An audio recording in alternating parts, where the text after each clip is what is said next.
투미TV 시청자 여러분 반갑습니다. 당신의 부동산 주치 김재경 소장입니다.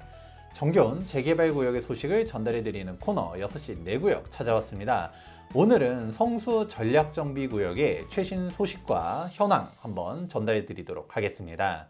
기사 먼저 살펴보도록 하겠습니다. 성수 1지구 마천루 들어선다. 최고 65층 초고층 확정. 현재 성수 전략정비구역이 최대 250m까지 높여질 수 있다는 사실은 일전에도 소식 한번 전달해 드린 적이 있었습니다. 법적 상한이 그렇게 건축할 수 있다는 것이지 실제로 초고층으로 건축하려고 하게 되면 공사비도 그렇고 공사 기간도 늘어나는 만큼 조합원들의 의지가 중요했는데요. 이번에 성수 1지구가 초고층으로 확정이 되었습니다. 그러면 본격적으로 성수 전략정비구역의 최신 근황과 투자 금액대 한번 살펴보도록 하겠습니다. 이제는 성수동이 워낙 유명해져서 위치는 다들 아실 거라고 생각합니다. 성동구, 성수동, 한강변에 존재하는데요. 1지구부터 4지구까지 모두 다 한강변의 직사각형으로 붙어 있기 때문에 영구 한강 조망권의 프리미엄을 가지고 있고 교통 접근성도 매우 뛰어납니다. 특히 수인분당선인 서울숲역에서 한정거장만 넘어가게 되면 압구정 로데오역이고요. 뚝섬역, 성수역을 통한 2호선 이용도 가능합니다. 무엇보다도 간선도로 접근성이 매우 훌륭한데 성수 전략정비구역 바로 앞이 강변북로, 인근의 내부순환도로와 동부간선도로, 마지막으로 성수대교와 영동대교를 넘어가게 되면 올림픽대로까지 서울 어디를 이동하시던 간에 사통팔달의 교통 요충지입니다. 다음으로는 구역별 현황을 한번 살펴볼까 하는데요. 성수 전략정비구역은 현재 속도가 다들 비슷비슷하다라고 생각하시면 좋을 것 같습니다. 예전에는 성수 전략정비구역의 속도가 4, 1, 3, 2순이다 라는 얘기 많이 들어보셨을 텐데 이전 박원순 서울시장 시절 건축 심의를 계속적으로 반려를 시켜왔었고 오세훈 시장으로 넘어온 지금도 사실상 새롭게 정비계획안을 재구성하는 동안 구역별 속도가 다들 똑같아졌다라고 이해하시면 좋을 것 같습니다. 하지만 그럼에도 불구하고 선호도가 높은 곳은 존재하는데요. 아무래도 규모와 입지가 제일 좋은 성수 1지구가 가장 선호도가 높고 그 다음으로는 사업성이 훌륭한 성수 4지구에 대한 선호도가 높습니다. 사실상 성수 전략정비구역은 모두 다 좋은데 더 선호하는 구역이 있을 뿐이다 정도로만 이해하시면 좋을 것 같습니다. 성수 2지구, 3지구 역시 한강변에 딱 붙어 있는 영구 한강 조망의 입지로서 매우 훌륭한 입지입니다. 성수 1지구 초고층 확정이 결정된 순간 현재 현장에서는 매물 품귀 현상을 겪고 있습니다. 현재는 성수 역시도 가격대가 전반적으로 매우 크게 올라가면서 지금 현재 한남과 성수 가격 격차가 빠르게 좁아지고 있는데요. 그러면 성수 전략정비구역에 투자하려고 했을 때 얼마 정도가 필요한지도 한번 살펴보도록 하겠습니다. 지금 성수 전략정비구역은 기본적으로 이제 다들 30억대가 넘어가고 있다라고 보시면 좋을 것 같습니다. 여기서도 성수 1지구와 4지구 같은 경우는 말할 것도 없고요. 성수 2, 3지구 같은 경우도 다세대 빌라 매물의 경우는 이제 28억으로도 진입하기가 사실 좀 어렵다라고 보시면 좋을 것 같습니다. 여기서 말씀드리는 거는 대지 지분이 낮은 다세대 빌라였는데 다가구와 단독주택 같은 경우는 기본적으로 30억 중반이 훌쩍 넘어가고 있다라는 부분 확인해 보실 수가 있고요. 성수 전략정비구역은 토지거래 허가구역이 추가적으로 1년 더 연장이 되었다 보니까 일명 전세를 낀 갭투자가 불가능합니다. 현금이 다 필요하거나 대출을 받아야 되는데요. 개개인별 소득에 따라서 대출 한도는 다르긴 하겠지만 재개발 구역에서 현재 대출이 한 5억에서 8억 정도 받게 됩니다.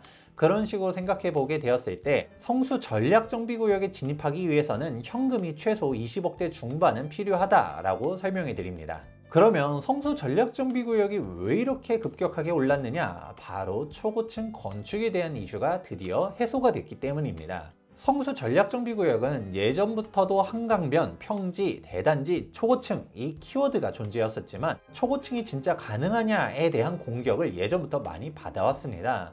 박원순 서울시장 시절에는 일명 35층 룰 때문에 설왕설래가 많았었고요. 실제로 건축심의 반려도 몇 번씩 받게 되었습니다. 하지만 이런 성수전략정비구역에 대해서 기다리던 소식이 나왔으니 2024년도 11월 달에 성수 전략정비구역에 대한 지구단위 계획 변경안이 수정 가결이 되었었고 2025년도 상반기에 최종 확정 고시까지 되었습니다. 성수 전략정비구역에 대한 전체 조감도인데요. 이번 변경 안에서 가장 핵심적인 사항은 최고 250m까지 건축할 수 있다는 것입니다. 바로 63빌딩보다도 높은 숫자입니다. 층간 높이를 몇 미터로 하냐에 따라서 다를 수는 있겠지만 층고를 3m씩 하겠다라고 하게 되면 60층대로 건축을 할 수가 있고요. 아니다, 나는 일반적인 층고 높이만으로도 충분하다 라고 하게 되면 70층대로도 건축할 수 있는 높이입니다. 그리고 이번 정비기간의 두 번째 포인트가 바로 무엇이냐? 바로 강변북로 덮개공원이 확정이 되었습니다. 성수 1지구부터 시작해서 3지구까지 강변북로 위에 덮개공원을 조성하게 되어서 단지 주민들 입장에서는 사실상 앞마당이 생기는 거와 더불어 그동안은 굴다리를 통해서만 넘어가야 됐었던 한강변 접근성이 획기적으로 개선되는 효과, 마지막으로 한강변 단지의 고질적인 단점이었었던 강변북로 소음을 덮개공원 조성을 통해서 해결하게 되는 3마리 토끼를 잡는 효과를 얻게 되었습니다. 이렇게 정비계획안이 확정이 되게 되자 남아있는 마지막 사항은 바로 총에 대한 우려였습니다. 실제로 성수 1지구 같은 경우는 2024년도 2월 달에 초고층이 무산이 되었었는데요. 당시만 하더라도 공사비를 고려해서 준초고층만 하더라도 괜찮다라는 의견들이 있었습니다. 그러나 시간이 지나면서 흐름이 바뀌어 나가기 시작했습니다. 바로 성수 4지구가 가장 먼저 77층을 가겠다라고 하면서 선두를 달리기 시작하였었고, 다음으로는 성수 2지구가 2025년도 3월 달에 초고층 건축을 확정하자 성수 1지구에 체면이 있는데 우리만 50층으로 하는 거는 말이 안 된다. 바로 2025년도 4월 26일 성수 1지구마저도 초고층이 최종 확정되었습니다. 이번 총의 안을 살펴보게 되면 준초고층과 초고층에 대한 격차가 압도적으로 난다라는 것을 볼 수가 있는데요. 만약에 초고층이 됐다 하더라도 일전처럼 비등비등했다라고 하게 되면 말들이 있을 수밖에 없는데, 이번에 확실하게 초고층에 대한 위치를 보여줬다라는 부분 역시 유의미하다고 볼 수 있습니다. 초고층 건축에 대한 장단점은 일전에도 영상 올린 적 있었지만 핵심만 빠르게 설명해 드리도록 하자면, 초고층으로 가게 되면 인면이 다채로워지게 됩니다. 많은 사람들이 한강변의 병풍 아파트를 비판하는데 사실 진짜 병풍이 되는 거는 중저층으로 만드는 게 병풍입니다. 동일 용적률에서 높이를 높이게 되면 동강 간격이 넓어지게 되고 인면이 다양하게 되다 보니까 한강에서 바라봤을 때도 통경축 확보는 물론 답답함이 해소가 되게 됩니다. 사실 준초고층이라고 말하지만 49층으로 건축하는 이유가 있습니다. 50층부터는 법적으로 초고층 건축물로 분류가 되면서 인허가라든지 안전에 대한 요소들이 훨씬 더 강화가 되게 되는데요. 대표적으로 피난 안전구역도 더 확대 지정을 해야 되는 부분이 존재하고, 호방 안전에 대한 인허가도 추가적으로 더 늘어나게 됩니다. 무엇보다도 공사비가 매우 크게 상승하게 되는데요. 일반적인 아파트 20층에서 30층대 건축하는 것보다 준초고층으로 넘어간다라고만 했을 때도 1.3배 정도가 증가한다 라고 생각을 해보셔야 됩니다.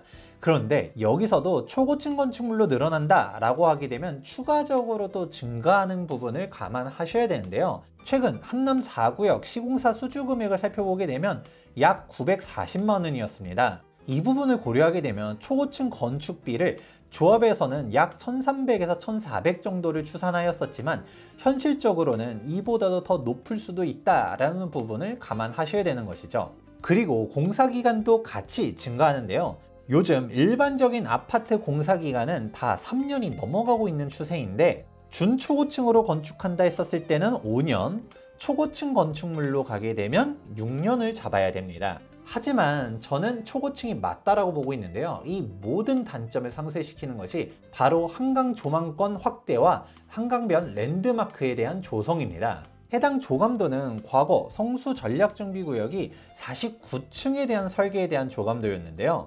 물론 49층으로 간다 하더라도 조합원들은 한강 조망권을 모두 다 받을 수는 있을 겁니다. 하지만 여기서 다른 것이 파노라마 영구 조망 세대가 얼마나 나오냐라는 거는 차이점이 있습니다. 당장 트리마제 같은 경우도 앞동에 있는 단지들 같은 경우는 앞에 가리는 것이 하나도 없는 환상적인 조망을 받을 수 있겠지만, 뒷동도 한강조망은 된다 하더라도 앞에 동에 가려진 사이뷰를 받게 되는 것이죠. 그러나 이번에 초고층 건축물이 확정이 되게 되면 중앙에 랜드마크 동이 훨씬 더 높게 지어지게 됩니다. 막히는 게 없는 영구조망 동들이 훨씬 더 증가하게 되는 것이 첫 번째.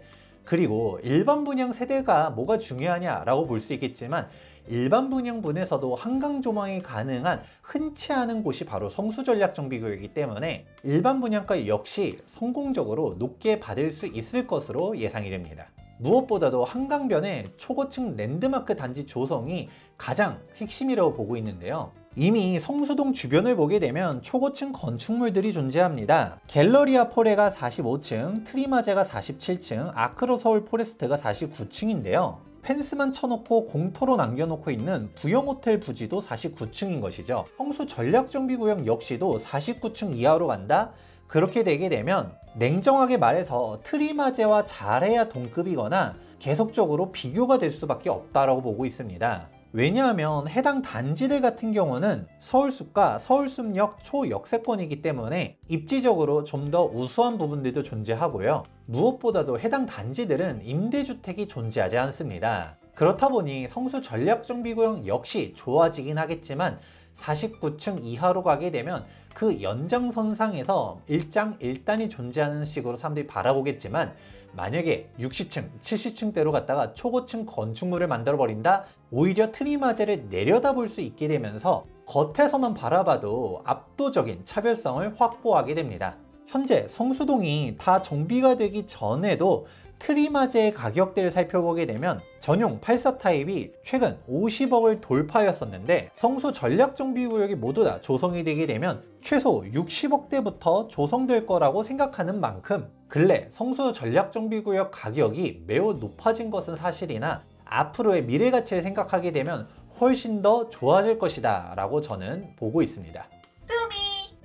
성수 전략정비구역은 본격적인 메이저 시공사들 간의 각축전이 예상이 되고 있는데요. 성수 1지구부터 4지구까지 모두 다 메이저급 시공사들이 달라붙어 가지고 벌써부터 치열한 물밑 작업을 하고 있습니다. 성수 1지구가 신호탄을 쏠 것 같은데요. 현재 계획상으로는 성수 1지구에 대한 입찰 공고가 6월 달에 나오고 다가오는 가을에 시공사 수주전이 열릴 것으로 예상이 되고 있습니다. 성수 1지구 같은 경우는 현대건설과 GS건설의 치열한 접점이 예상되고 있습니다. 근래 강남권역 같은 경우도 시공사 수주전이 열리지 않고 수의계약으로 넘어가는 곳들이 많은 시점에서 메이저 탑2의 시공사들이 붙는다는 것 자체가 조합원 입장에서는 정말 고무적이라고 볼 수 있는데요. 현대와 GS 둘 다 한치도 물러날 수 없는 치열한 접점이 예상되고 있습니다. 조합원들은 각자 선호하는 시공사가 있을 거라고 생각하고 있지만 가장 중요한 거는 경쟁이 가장 좋은 조건을 제시하게 만든다는 것입니다. 성수전략정비구역 조합원 입장에서는 한남 뉴타운을 많이들 위식하게 되는데요. 한남 2구역, 3구역, 4구역 모두 다 치열한 수주전이 열리게 되면서 서밋, DH, 레미안 다들 선호하는 브랜드가 들어오게 되고 맨 처음에 한남 3구역이 이주비 LTV 100% 공약을 내세웠을 때만 하더라도 이게 현실화가 가능하냐 했었지만